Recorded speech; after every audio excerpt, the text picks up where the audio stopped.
अस्सलामु अलैकुम वरहमतुल्लाहि वबरकातुहू। जुबली हिल्स कॉन्स्टिट्यूंसी में जो बाई इलेक्शन है वहां की आवाम तक इस वीडियो के जरिए एक अहम पैगाम पहुंचाना चाहता हूं।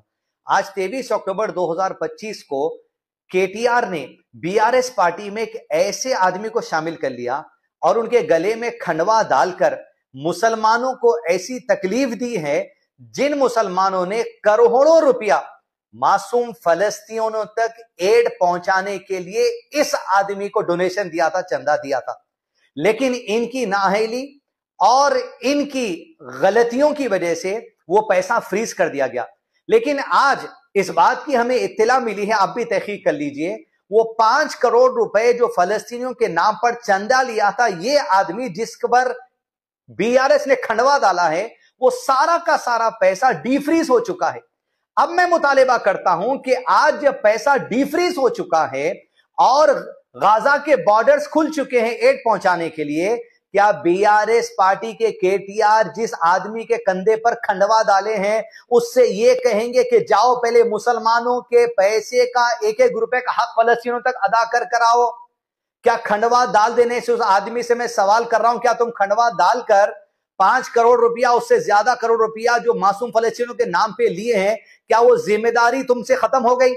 क्या खंडवा डाल लेने से तुम तेलंगाना के इलेक्शन के मौके पर जो बीआरएस पार्टी के लोगों पर यह बात कही गई थी कि 5 मसाजिद को शहीद किए और इस पर तुम्हारा बयान केटीआर और केसीआर के ऊपर आया था, क्या वो जिम्मेदारी तुम्हारी खत्म हो गई? क्या आज खंडवा डालते 23 अक्टूबर को तुम भूल गए कि मसाजिद के ऊपर तुम क्या वीडियो बना के दोनों से सवाल किए थे? और आज खंडवा डालते तुम्हारे ऊपर ऐसा असर हो गया कि तुम केटीआर और केसीआर के बारे में कह रहे, मैं केटीआर और केसीआर से माफी चाहता हूं कि मैं जाने अनजाने में कुछ गलत कह दिया। तो क्या आज खंडवा डालते ही वो मसाजिद का इल्जाम केटीआर और केसीआर से हट गया? कि आज खंडवा डालते ही क्या तुम जो सो मासूम फलस्तीनियों का जो सो पैसा खाने के लिए लीगल करार दे दिए गए? मैं जुबली हिल्स कॉन्स्टिट्यूंसी के मुसलमानों से और दीगर अवाम से इस बात की गुजारिश करता हूं कि आज 23 अक्टूबर 2025 को खंडवा डालने के बाद यह बात वाजे हो गई कि अब आपको वोट किसे डालने का है। पहले तो ये जो एप्लीकेशन फाइल किए थे इलेक्शन कमीशन ने उसे रिजेक्ट कर दिया। जैसे रिजेक्ट हो गया वहां पर बीआरएस पार्टी का खंडवा डाल दिए और बीआरएस पार्टी का खंडवा डालने पर अब तक जो बीआरएस पार्टी पे सवाल आ रहे थे, सारे सवाल पूछने का हक ही खत्म हो गया।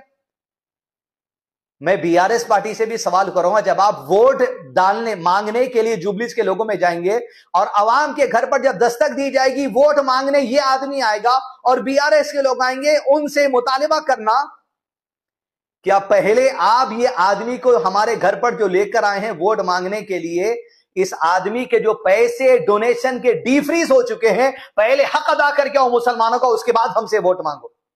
मसाजिद के शहीद करने के मामले पे इस आदमी ने जो आपसे सवाल किया था, इस आदमी से दोबारा अपील करो कि अब सामने खड़े होकर बीआरएस के लोगों से सवाल करो कि वो मसाजिद का क्या हो गया। मुसलमानों जाग जाइए। एक बार फिर से मैं आपसे अपील कर रहा हूं कि अब बात वाज़ेह हो चुकी है कि आपको जुबली हिल्स कॉन्स्टिट्यूंसी के बाई इलेक्शन में वोट किसको देना है।